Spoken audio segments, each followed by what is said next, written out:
Jesús Aguirre es el cura de El cura y los mandarines, del vitriólico libro de Gregorio Morán, que algunos consideran fruto del libre pensamiento y otros de la envidia, como ocurre con las memorias de Pío Baroja. Bien, pues dice así Jesús Aguirre en su elogio de la envidia.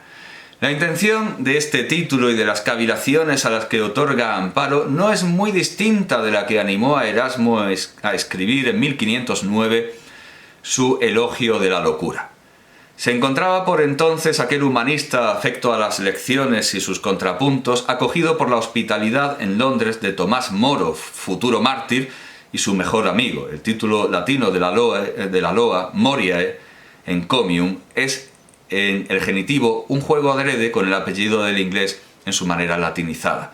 Le cabía a Erasmo su época entera en la cabeza y quiso aligerar tan grave peso con las diversiones de... Hay una errata aquí, dice de Hurta, yo qué sé, bueno, da igual, Hurta, no tengo ni idea de lo que es.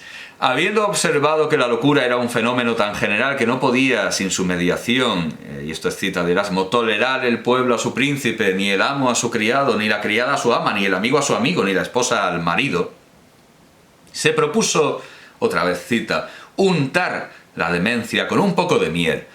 No entrañará para el lector dificultad insuperable llegar a la degustación, en las dulzuras que dispone Erasmo, de ese amargor correctivo que toda moralidad impone. La envidia se ciñe a la ejemplaridad como si fuese hiedra, aviesamente. Proclamar que hay envidia supone, por tanto, un reconocimiento de que la ejemplaridad existe. Una sociedad envidiosa se correspondería, como la parte al todo, con la que por encima es ejemplar. ¿Tiene esta miel buen gusto? Bueno, aquí podemos decir que se equivoca porque ya hemos visto que los dioses inmortales envidian a los mortales y que los españoles envidian a los inferiores incluso Borges imagina a estos pobres que envidian a los ricos que pueden sufrir el terror y la desgracia, mientras que ellos tienen una vida pobre pero segura. Desde luego, sigue diciendo el duque de Alba, desde luego que no le falta un punto acibarado si los análisis de la salud social añaden otros síntomas. Por ejemplo, el de que la envidia sea excesivamente sofocante o se cebe en lo que ni siquiera constituye ejemplo. Cuando los envidiados son de poca monta o se les ataca por lo que menos vale en ellos, por ciertos aditamentos, quizás solo presuntos o a todas luces pasajeros, el diagnóstico del mal no será preventivo, sino de gravedad consumada, casi agónica. Bien está que el envidioso quiera ser otro, ese otro, menos bien que pretenda erigirse en muchos otros, porque el montón, según sabemos desde antes de Sócrates, no suele presentar calidad. Y peor será que de esos muchos apetezca lo menos bueno, que enseñen a propósito o por descuido, o lo que no puedan encubrir simplemente porque nunca ha sido suyo. En tal caso, la envidia se convierte en una majadería, perjudicial por serlo y porque atraviesa despacio y a trompicones las alcantarillas mefíticas de la oficiosidad calumniosa. Puede esta comprarse y venderse como calumnia a secas. Esto de desear lo menos deseable también digo que podría encontrarse en lo que expone Fernando Castro Flórez a propósito de los artistas que envidian a los artistas conceptuales, a los payasos del arte que triunfan. Él dice que en realidad no triunfan, que uno va a sus estudios y están llenos de mugre y de miseria y carentes de todo, pero claro, como tienen fama, la gente cree que ahí hay algo envidiable, pero vamos, es como la fama de Jane Mansfield, pobrecilla. Bueno, la querencia por zambullirse, sigue el duque de Alba, el fallecido duque de Alba, la querencia por zambullirse en esta hechura del otro, a la cual determinada ciencia denomina alteridad, es enriquecedora. Por ella fluye la corriente amorosa. Descubrir que uno mismo es, además, o meramente otro, equivale a comenzar a conocerse.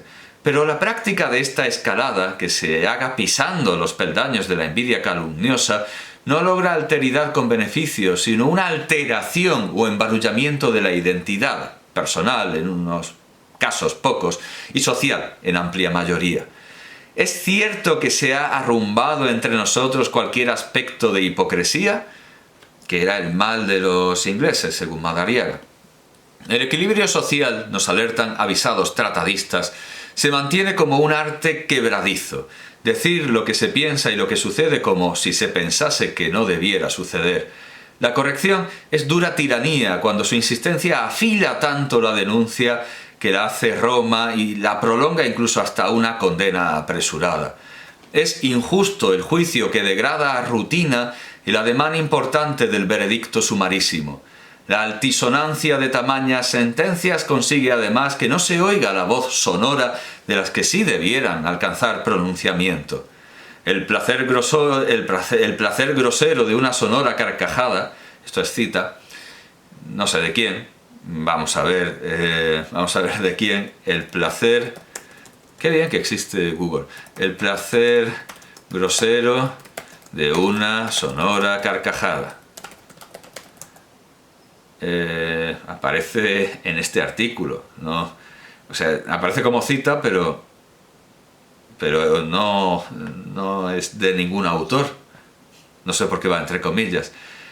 El placer grosero de una sonora carcajada empece el comedimiento de la sonrisa, que en cuanto a correctivo social resulta mucho más prometedora. Bueno, desde luego Quevedo no pensaba así, en Quevedo lo que encontramos es la carcajada, y yo creo que esa sonrisa, y en Molière, yo creo que esa sonrisa, en Aristófanes, la sonrisa no vale de nada, me da la impresión. Vale para las comedias de Benavente, de Teléfono Blanco, y es más bien una sonrisa por compasión o por compromiso.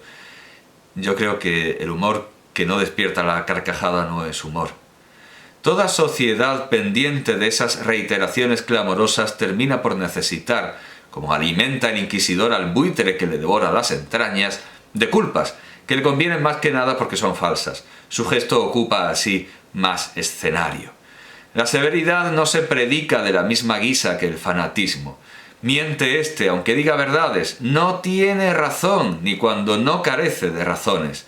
Y es más dañino si gritan quienes lo perpetran afanes de redención. Vivir de la anticipación sucesiva de las verdades que lo son, ¿acaso no es superar la hipocresía, sino seguir en los paseaderos de sus presupuestos? Repartirnos berzas y repartimos, es que estoy tan hecho a buscar la errata, no, repartimos berzas y dejamos intacta la gran trufa. Sagacidad y paciencia son de aplicación imprescindible para que progresen las transformaciones sociales. De luego esto suena más a cura que a duque. Determinada precipitación cultiva el caldo de la algarada perpetua y esta que sopa aliña. En la lección que impartió Don Miguel de Unamuno, es el referente perpetuo sobre la envidia en España. En la lección que impartió Don Miguel de Unamuno al jubilarse en su cátedra salmantina hubo dos textos. Uno extenso e impreso con la debida antelación protocolaria. Otro más breve.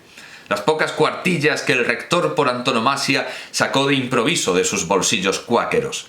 La lectura de estas últimas provoca aún hoy, o precisamente hoy, espanto al pie de la letra. Se dirigen a los estudiantes.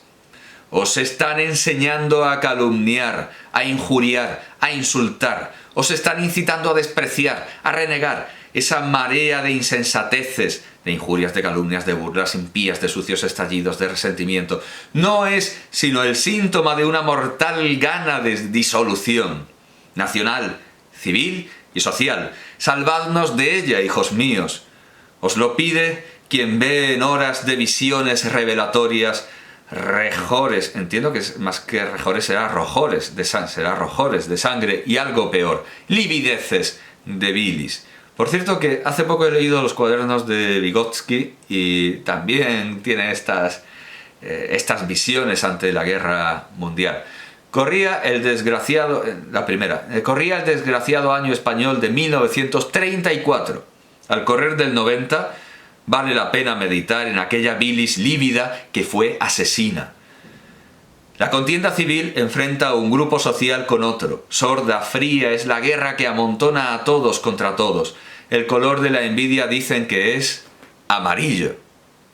a la alemana, y bueno, también en España ya hemos visto, y en Iberoamérica se usa. El color de la envidia dicen que es amarillo. Quizá no sea tan relamido como a algunos parece subrayar precavidamente que una de las tonalidades de la bandera nacional no es amarilla, sino gualda. ¿Guerra civil o ardiente guerra fría? Como Santo Tomás, no quiero que se me imponga nunca la lícita. Bueno, como hay una errata, entiendo que es ilícita. La ilícita elección entre dos males. La ilícita elección entre dos males. Mas volvamos a los encomios risueños. La envidia, que puede quitar la vida, es también capaz de mantenerla. Un lema francés y nobiliario lo pone de bulto. Envie malgré l'envie. En vida a pesar de la envidia. En contra esto y aquello, 1912, pudo y supo Unamuno, antes de tener que desahogarse en una profecía trágica, dar rodeos esclarecedores a la figura de Marras. Un vicio que carcome, claro, esto lo toma de Cervantes, un vicio que carcome a los pueblos habladores e imaginativos. Me refiero a la envidia, a la terrible envidia compañera inseparable de la vanidad. Y sigue el duque de Alba, si esta última actitud es muy ostentosa, se difuminan, se emborronan los límites entre lo público y lo privado. Más aún, abandonan los que así ostentan el ámbito privado e invaden el otro. La crítica será legítima, explicable la envidia. Carecerán ambas, en cambio, de legitimidades cualesquiera cuando no haya tal ostentación, sino a lo sumo neutral transparencia de lo que se tiene y lo que se es. ¿Hay que disfrazar la verdad? ¿Suplicar que se perdonen virtudes? Se trataría entonces de tener que organizar una defensa, justificablemente hipócrita, contra la vanidad de los demás. La distinción entre lo público y lo privado no conviene a la sociedad que se realice por traspasos. Todo parecerá en suerte socialmente tan peligroso, alquilado, y nada será propio. La dolencia resultaría de curación difícil, provisionalidad sostenida ante el disolvimiento. Es muy significativo que en nuestra lengua, y así lo reconoce el diccionario de la Real Academia Española, exista el verbo concomerse, que denota acción de rascarse con brío por comezones de muy diversa naturaleza y que también, digamos, con frecuencia más tupida, reconcomerse o reconcomio, actitud y sentimiento emparentados de cerca con la envidia. Por cierto que Fernando Díaz Plaja también recurre al diccionario académico para ver la palabra responsable, porque responsable rara vez se usa en español como algo elogioso, sino que, bueno, vamos a ver si, no sé si será la misma, pero vamos a ver qué dice ahora responsable. Vamos, que hay en los académicos que redactaron la definición. Ah, pues ha cambiado. Ha cambiado la definición. Bien, porque ahora responsable es obligado a responder de algo o por alguien. O dicho de una persona que pone cuidado y atención en lo que hace o decide. O persona que tiene a su cargo la dirección y vigilancia del trabajo en fábricas, establecimientos, oficinas, inmuebles, etc. Cuando escribe Fernando Díaz Plaja de responsable,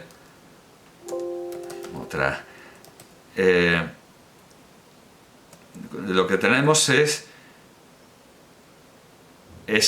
esto, dice Fernando Díaz Plaja: nadie elogia a Herrera como al responsable del monasterio del Escorial. No, el responsable será el que esté relacionado directamente con un fracaso, con una tragedia.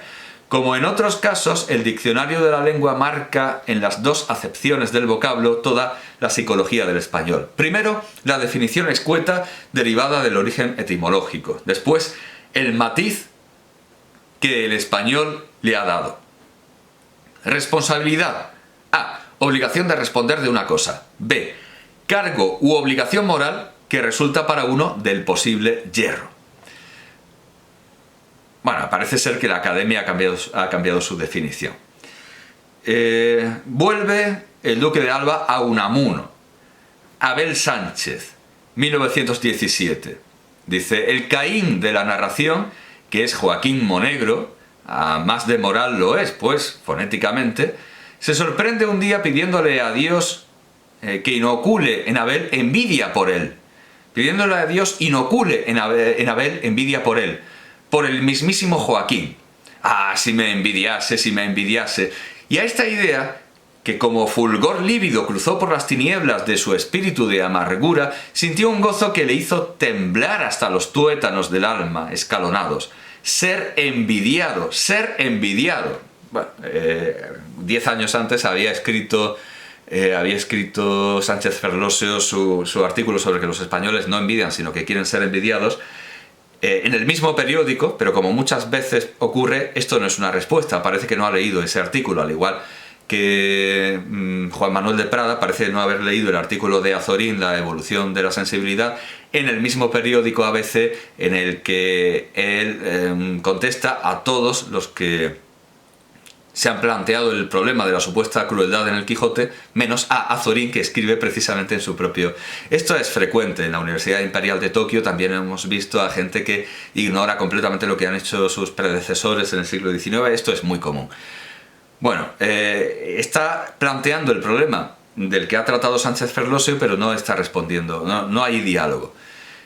Ser envidiado, bueno, en realidad es Unamuno el que está contestando, pero bueno, de carambola podría haber mencionado el artículo de Sánchez Ferlosio, que es bastante insólito. Ser envidiado, el alma estriba en la ineficacia del resentimiento, ya que todo paradigma se consuma en sí mismo. ¿Es factible la imitación? Es seguro el remedio, que en tanto mercancía social no vale mucho. Sí que es valiosa la emulación y merece elogio una de sus fuentes que emana a borbotones, precisamente la envidia. Quien aviva un ánimo emulativo ante el ejemplo superior tira hacia arriba de sí mismo. Confesando la envidia, propalando sus movimientos, tal vez se alcance esa nobleza social, mejor cuanto más extensiva, que es la emulación. Por ser crecidos unos pueden otros cobrar mayor estatura. No hay bien que por mal no venga. Así lo entiende el confesor de Joaquín Monegro. Le odio, padre, le odio con toda mi alma. Le mataría. Pero eso, hijo mío, no es odio, eso es más bien envidia. Debe cambiarla en noble emulación, en deseo de hacer en su profesión y sirviendo a Dios lo mejor que pueda. Y sigue el duque diciendo que alteridad, en consecuencia, y no alteración. Mejor ninguna hipocresía, ni siquiera la defensiva. De la calumnia, temor por los que la instruyen y silencio impaciente cuando toca padecerla. Transparencia, sin estrépito. Ostentación, ninguna. De aquel Erasmo, muy particularmente elogioso de la estultitia como enfermedad generalizada, a este encomio de lo que no deseo nos ocurra, de lo que no debiera ser, un algo pasa en la calle. Curiosamente, he dicho que parece que no sabe que está respondiendo a Sánchez Ferlosio con este elogio de la envidia al duque de Alba. Pues curiosamente, tampoco parece conocer este elogio de la envidia a mando de Miguel cuando se descuelga, después de un artículo así más común, más banal sobre la envidia, se descuelga en el año 2021, en el año pasado, se descuelga en... Bueno, yo lo estoy leyendo en Libertad Digital, eso es, se descuelga en Libertad Digital con otro elogio de la envidia, que parte, sorprendentemente, ¿de quién? De Abel Sánchez. Y hay además una fotografía de Unamuno leyendo en la cama. Bueno, yo no sé si aquí hay... No sé si hay plagio o directamente ha llegado a la misma reflexión a través de la misma lectura de Abel Sánchez. Pero bueno, forma parte de este desconocerse los españoles unos a otros y querer cada uno montar su edificio y no querer construir uno de manera común y conjunta. Aquí cada uno hace lo que le parece y a diferencia de las ciencias exactas y las ciencias naturales, donde no se puede hacer nada a espaldas de los demás, esto es propio de gente de letras. Y desde luego, yo diría que la gente de letras es a la que podemos tipificar y caracterizar como envidiosa, no porque carezcan de este pecado las gentes de ciencia, sino porque las propias ciencias no les dejan serlo. Lo más que puede hacer un científico envidioso es ocultar y ningunear a un colaborador o a quien ha hecho verdaderamente el descubrimiento, pero esas cosas al final se acaban sabiendo, como ocurre con el ácido desoxirribonucleico y Maitna, que bueno, estuvo ninguneada durante mucho tiempo, Lise Meitner, pero hoy día sabemos de su importancia y como de ella, de otras muchas gentes que han estado ninguneadas.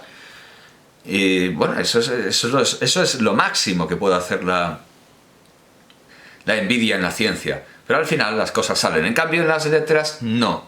Los herejes anatemizados, pues anatemizados se quedan, y las sectas se construyen, ya lo digo, torres para los que no hay puentes. Así que más que un pecado nacional, más que un pecado de españoles, podríamos decir que es un pecado de gente de letras. Y el problema que tiene España es la enorme dificultad de encontrar gente que se pueda llamar científicos, hasta el punto de que desde tiempo de Ibn Hazm han hecho falta los elogios de España, haciendo notar que sí que tenemos gente brillante. Y desde luego esos elogios de Ibn Hazm, esas apologías, bueno, también está la de Ash-Shakundi, bueno, esos elogios del Islam español desembocan, por supuesto, en la búsqueda de la ciencia española por parte de Marcelino Menéndez y Pelayo, de quien decía, de estos esfuerzos decía precisamente Unamuno que Menéndez y Pelayo ha demostrado con gran ahínco, con gran esfuerzo, que efectivamente no existe una ciencia española, porque lo que trae no es... Bueno, esto es desde luego una humorada de Unamuno. Pero es cierto que nosotros somos más un pueblo de artistas y literatos que de científicos. Creo que hasta México tiene más premios Nobel en ciencias que nosotros.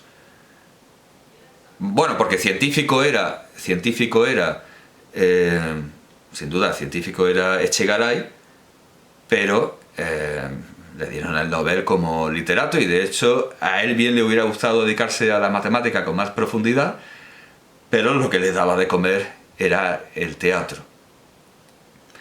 Esto, por supuesto, es también una generalización, decir que los españoles son más de letras, pero es una generalización que parece de verdad, porque aunque haya habido muchos españoles con inclinación a las ciencias, no han tenido los medios para dedicarse a ellas. Y de hecho, los que han destacado en tiempos tan recientes, como los de don Santiago Ramón y Cajal o Severo Ochoa, han tenido que irse al extranjero. Así que podríamos llegar a esta conclusión. En general, los españoles son un pueblo quizá no más envidioso, sino notablemente envidioso, y además con unos refinamientos que habían quedado abandonados y habían quedado relegados a la mitología griega, porque somos eminentemente un pueblo de gente de letras.